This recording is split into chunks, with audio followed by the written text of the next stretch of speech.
This isn't really a good movie, but it's certainly likable. It's definitely the kind of movie that gets more enjoyable with multiple viewings.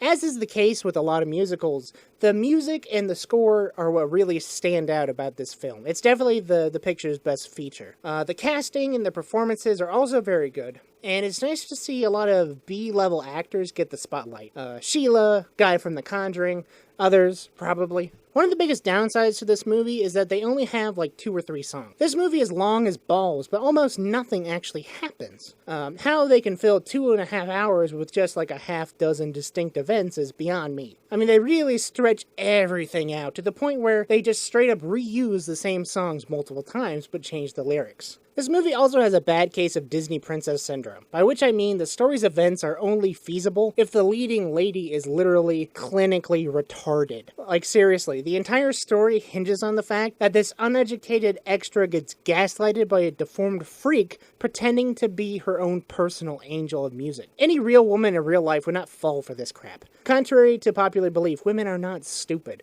If a dude shows up in a mirror and is like, "I am your angel of music," they would be like, yeah, pepper spray, psst. The protagonist is sweet and innocent, but ultimately brain dead, like way too many Disney princesses. There's also a number of plot holes that bothered me after multiple viewings. Plot holes in musicals aren't really important, since you watch them for a killer musical score. Nevertheless, plot holes are abundant in this picture. For instance, we're supposed to believe that the Phantom is a musical prodigy, but he's an uneducated ghoul. Nobody taught him to read or write, and certainly not how to make sweet music. Even if he could read or write or play, his operas aren't going to be very good. Writing comes from experience, life experience, and the Phantom has basically none of that. He has no experience with human interaction, except for hatred and violence. He can't make art from just like 1 or 2 emotions. You know, he wouldn't have the ability to realistically write human beings and their complex social relationships.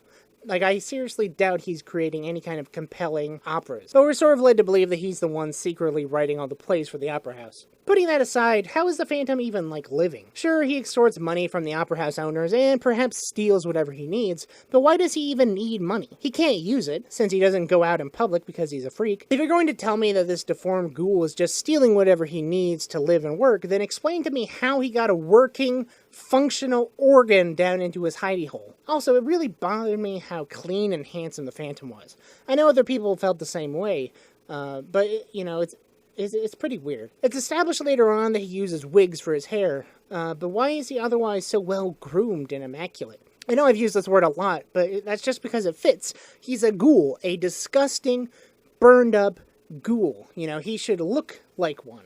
Also, I know this is nitpicky, but pretty much nobody has a French accent, even though the story takes place in France. But all that said, this rendition of the story is definitely my favorite of the main different versions I've seen.